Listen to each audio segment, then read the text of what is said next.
অনেক দিন পর আজ বৃষ্টি শুরু হয়েছে। বিকেলের দিকে বেশ হালকা বৃষ্টি হচ্ছিল, তাই বাইরের ওয়েদারটা খুব ঠান্ডাই রয়েছে।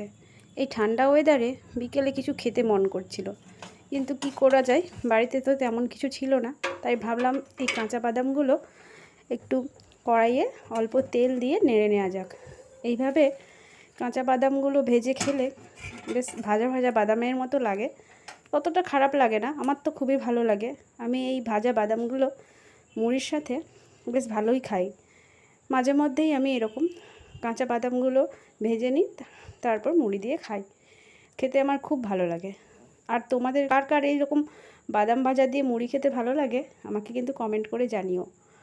আর আমার এই শর্ট ভিডিওগুলো যদি তোমাদের ভালো লাগে তাহলে একটা করে লাইক করে দিও, লাইক করে পাশে থেকো। হ্যাঁ, অবশ্যই তোমরা যদি সাবস্ক্রাইব করে না থাকো আমার চ্যানেলটা, অবশ্যই তোমরা